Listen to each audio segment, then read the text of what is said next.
No wife, no kids, no life. My brother's family declared at Christmas, taking my savings. Just a waste of space.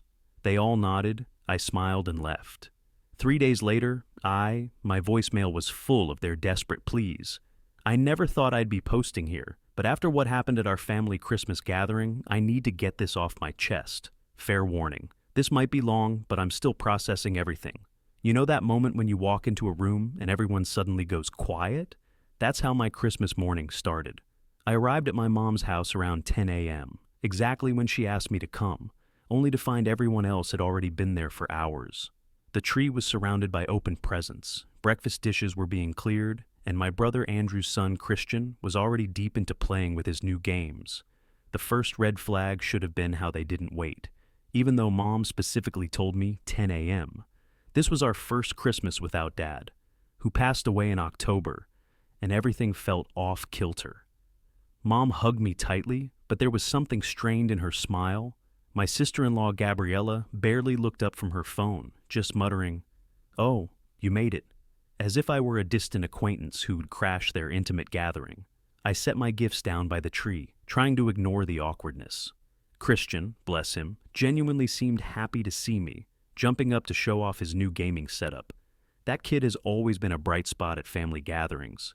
But then Andrew cut in. "Don't bother Uncle Dominic, he probably doesn't understand these things anyway. Too busy with his, whatever it is he does." The dig was not subtle. I've done well for myself, working remotely for a tech company while traveling on my terms. Dad always supported my choices, even when they didn't fit the traditional path Andrew took. But since Dad's passing, the comments about my lifestyle have become more frequent and pointed. Things really started to spiral during lunch. Mom prepared Dad's traditional Christmas roast for the first time since he passed, and the atmosphere was unusually quiet until Gabriella decided to break the silence.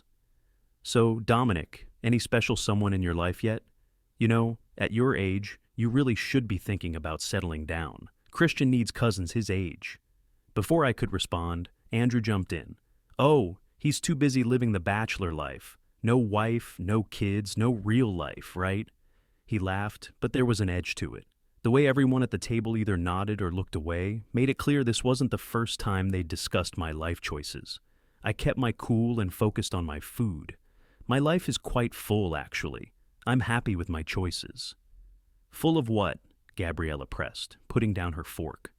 "Working all day behind a screen, traveling to empty hotel rooms? That's not living, that's just existing. You're wasting your potential. Your father would have wanted—" "Don't," I interrupted, my voice sharper than I intended. "Don't tell me what Dad would have wanted." The tension at the table felt palpable.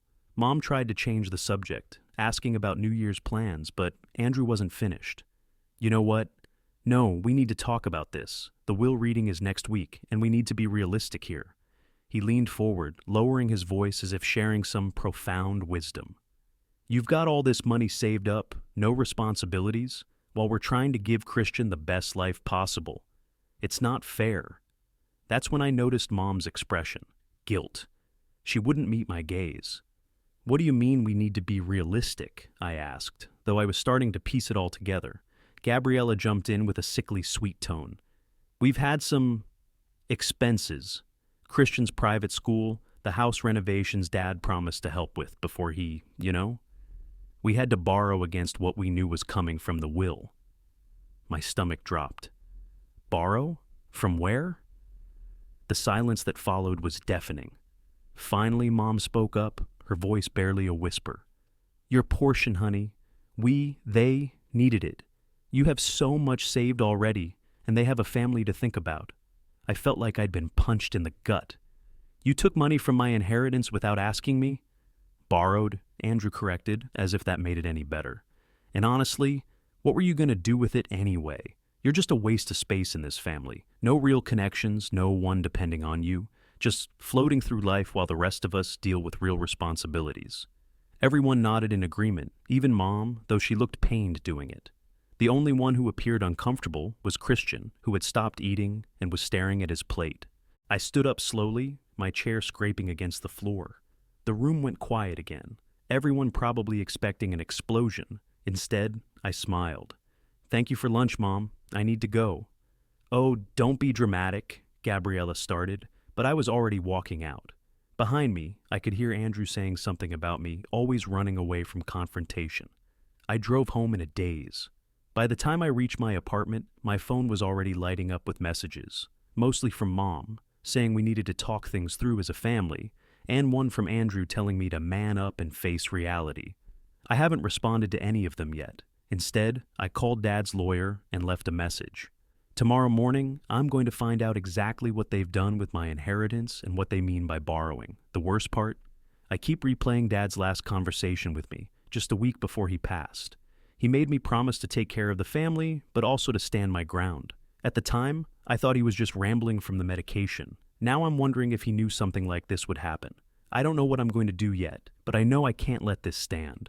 Not just for the money, but for everything it represents. They want to talk about real life and responsibilities? Fine, let's talk. My phone's still buzzing. I think I'll let it ring for a while longer. Update. First, thank you all for the supportive comments on my last post. I wasn't expecting such an overwhelming response. A lot has happened in the last 48 hours, and honestly, I'm still trying to process everything. What I discovered goes way deeper than I initially thought. Yesterday morning, I met with Dad's lawyer, Mr. Wilson. He seemed unsurprised to see me, which was my first clue that something wasn't right. "I've been expecting your call," he said, pulling out a thick folder. "Your father left specific instructions about this situation." It turns out, Dad knew. He knew everything. The meeting started with Mr. Wilson showing me a series of loan documents, each bearing my name. My signature had been forged on at least 6 different papers over the past year. Each document had withdrawn money from my portion of the inheritance, which Dad had apparently left in a trust. The total amount? Just over $285,000. I felt sick looking at those signatures. They weren't even good forgeries. But here's where it gets interesting. Mr. Wilson pulled out another document, Dad's real will, dated just 2 weeks before he passed. "Your father amended this after a concerning conversation with your brother," he explained. Then he showed me the bank statements. Andrew and Gabriella are broke. Not just struggling, but drowning in debt. The private school they brag about? They haven't paid tuition in months. The house renovations? Mostly funded by credit cards. They've been living way beyond their means for years, using Dad's declining health as leverage to borrow money. While Mr. Wilson was explaining this, my phone kept buzzing. I finally checked it during a break. 27 missed calls, 15 voicemails, and dozens of texts. Some choice excerpts included Andrew saying, "You're being selfish. Christian's future is at stake here," and Gabriella lamenting, "Your father would be ashamed of your behavior." Mom's message read, "Please, honey, we need to talk this through. They made mistakes, but they're family." The most surprising message was from Christian. "Uncle Dom, I'm sorry about Christmas. Dad and Mom were wrong to say those things." That hit hard. The kid's only 12, but seems to understand more than his parents. Mr. Wilson then revealed Dad's masterstroke. The amended will has specific conditions. Any money taken through unauthorized loans must be repaid before anyone can access their full inheritance. And here's the kicker. Dad left me in charge of overseeing the repayment plan. "Your father was very clear about this," Mr. Wilson said, showing me Dad's handwritten letter.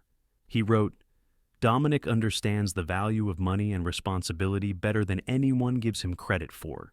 He'll make the right choices." Just as we were wrapping up, Mr. Wilson dropped another bombshell. "There's something else you should know," he said, pulling out one final document. "Your brother approached me last month, trying to have you declared financially irresponsible. He wanted control over your entire portion of the inheritance." This explained the recent comments about my lifestyle and travels. They weren't just being judgmental. They were building a case against me. As I left the office, another voicemail came in. This time it was Gabriella, her voice shaking. "We need to talk. There are things you don't understand. The school is threatening to remove Christian if we don't pay by next week. Please, we can work something out." I sat in my car for a long time, reading through Dad's letter again. Near the end, he wrote, "Son, they'll try to use guilt.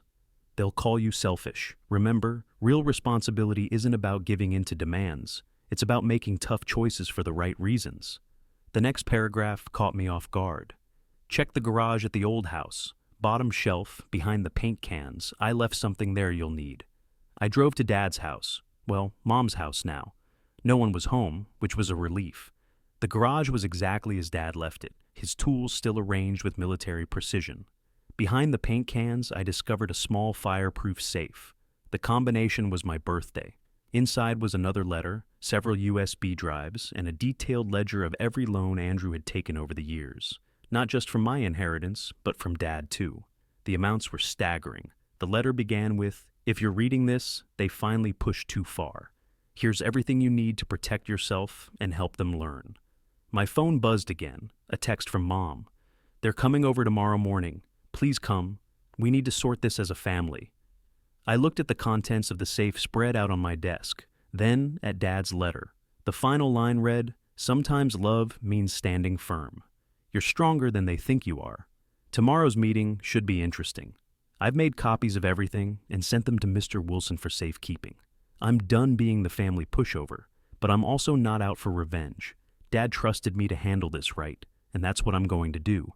The most recent text was from Christian. "Are you coming tomorrow? I hope you do. Someone needs to tell them the truth." Out of all the messages, that's the one I'm choosing to focus on. I'll update again after tomorrow's meeting. Something tells me it's going to be a turning point for everyone involved. Update 2. I should have known something was off when I pulled up to Mom's house this morning and saw 3 extra cars in the driveway. Andrew hadn't just brought Gabriella, he'd brought reinforcements. Our Aunt Linda, Uncle Pete, and a family friend who's a financial advisor were all sitting in the living room like some kind of intervention panel. The first words out of Andrew's mouth set the tone. "Good, you're here. Now we can discuss how to fix the mess you're making of this family." I almost laughed. Really, this was their play. Mom was hovering nervously in the kitchen doorway, already clutching a tissue. Gabriella sat perfectly poised on the couch, her makeup done like she was heading to a business meeting instead of a family confrontation. Christian was nowhere to be seen, probably sent to a friend's house to avoid the drama. I took Dad's old armchair, the one by the window. Something about sitting in his spot gave me strength. I didn't say anything, just waited. Andrew always hated silence. It makes him nervous. Sure enough, he started filling the void. "We've been talking," he gestured to the room, "and we think you're not seeing the bigger picture here. Dad's will is causing unnecessary strain. We have a proposal."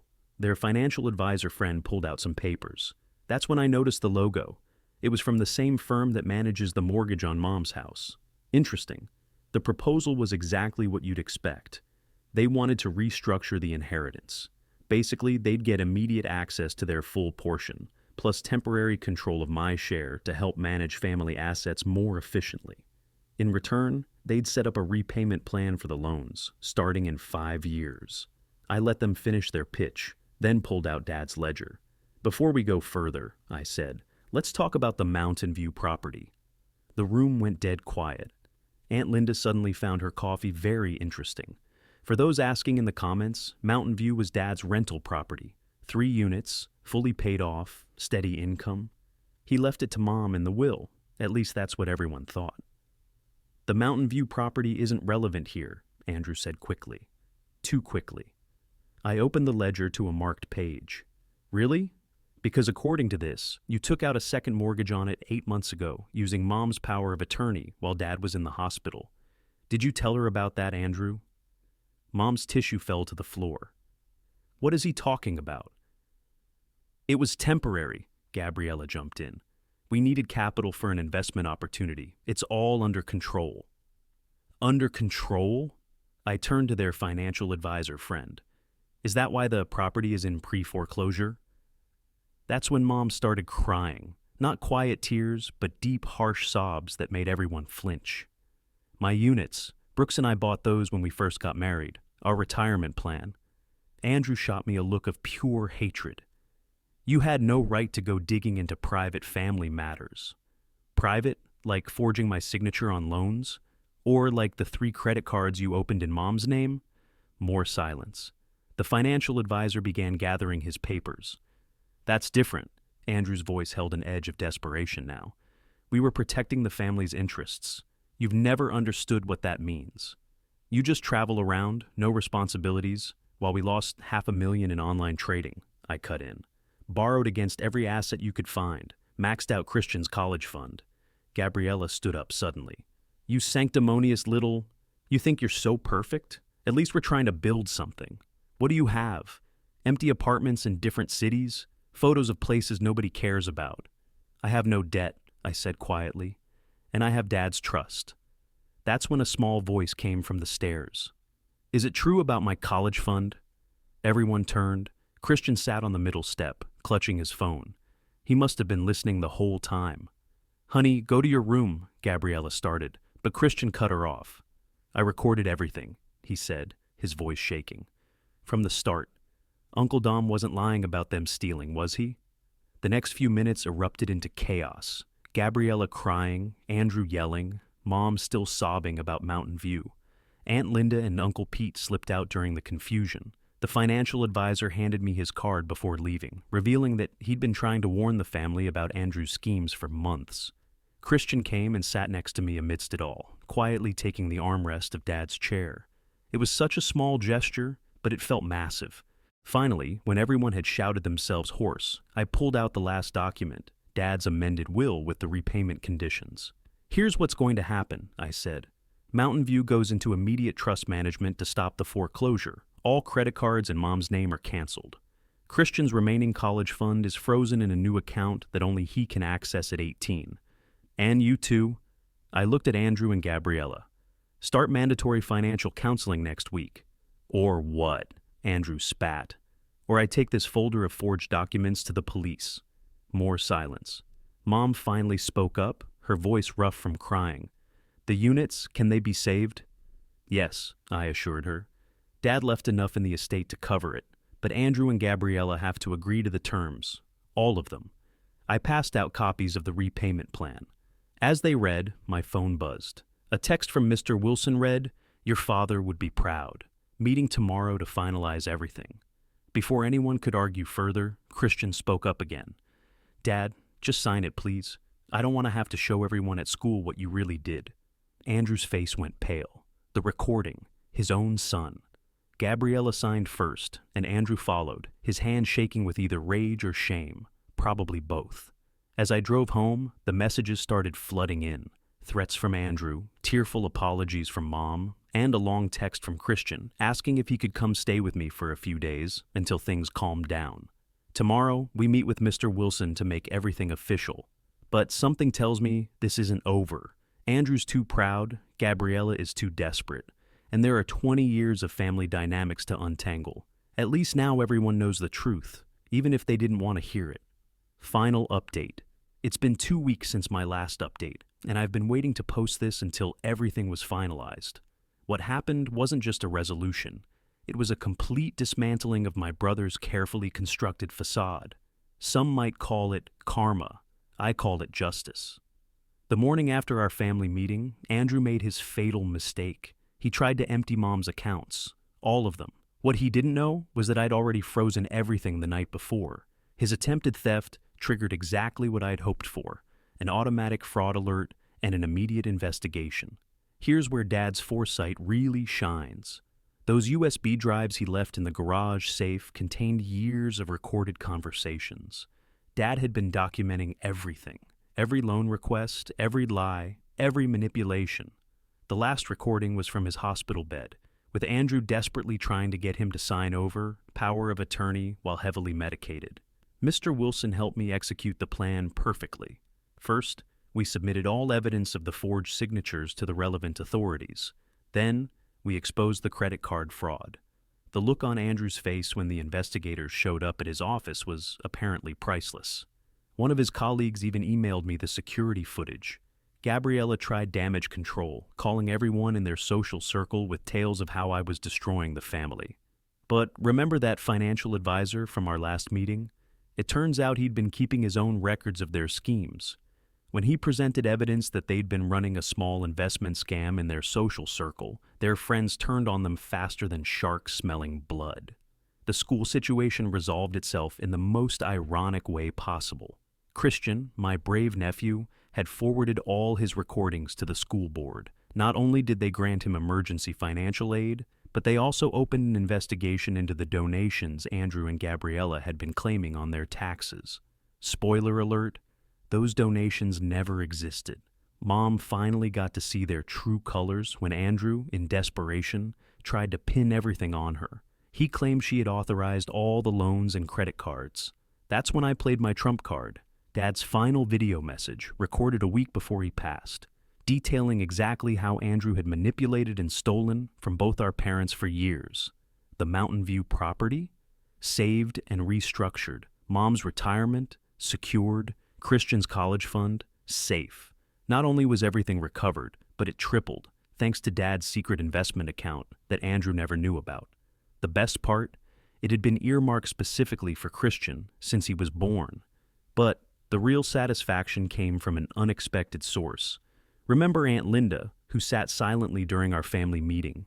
She finally came clean about why she had protected Andrew for so long. He'd been blackmailing her with manufactured evidence of tax fraud. When we exposed that lie, she provided years of emails showing how Andrew had systematically manipulated and exploited every family member. The dominoes fell beautifully. Andrew's firm suspended him pending investigation, and their country club membership was revoked. Apparently, they had been charging thousands to other members' accounts. Their dream house is in foreclosure, and their social circle has completely ostracized them. 3 of their friends have filed lawsuits over the investment scam. Gabriella's final attempt at redemption backfired spectacularly. She tried to hold a press conference. Yes, really, to paint herself as a victim of circumstances. That's when Christian, my brilliant nephew, released the group chat screenshots showing her actively planning to exploit more family members. They're moving out of their house next week, downsizing to a small apartment across town. Christian chose to stay with me temporarily, with full legal backing thanks to Mr. Wilson's connections. The court was particularly interested in the recording of Andrew threatening to make him pay for exposing their schemes. Mom's doing better now. Yesterday, she helped me sort through Dad's old office and found a letter he'd written to me years ago. Sometimes the kindest thing you can do for someone is let them face the consequences of their actions, it said.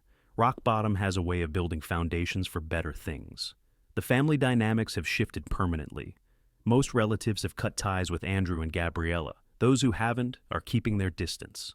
Mom hosts Sunday dinners now, smaller, quieter affairs without the cloud of manipulation hanging over them. The real victory, Christian's transformation. Free from his parents' influence, he's thriving. His grades are up, he's making genuine friends, and yesterday he told me he wants to study finance to help people, not hurt them, as he put it. As for me, I've bought the Mountain View property from Mom at full market value. Everything legitimate and documented. I'm converting it into affordable housing units with a strict policy against allowing Andrew or Gabriella to ever rent there. Petty? Maybe. Satisfying? Absolutely. Dad's final message keeps playing in my mind. Son, sometimes love means watching someone lose everything they stole so they can find something real to build on. Andrew and Gabriella are facing multiple investigations, civil lawsuits, and complete social isolation. Their house of cards didn't just fall, it burned, and I made sure to document every moment of its collapse. The family thinks I'm done. They're wrong. I've set up a trust fund for Christian that Andrew and Gabriella can never touch, even after he turns 18. Every penny they stole will be repaid, with interest, through wage garnishment if necessary. Their reputation in this town is destroyed, not through rumors or lies, but through the simple exposure of their own actions. Sometimes the best revenge isn't just watching someone fall, it's ensuring they never rise again. It's making sure they can never rebuild their facade again. Christian staying with me through the school year. Last night, he asked if we could frame Dad's last letter in his new room. To remind me, he said, that doing the right thing matters more than looking right. Seems like Dad's legacy will live on after all, just not through the son he was expected to choose.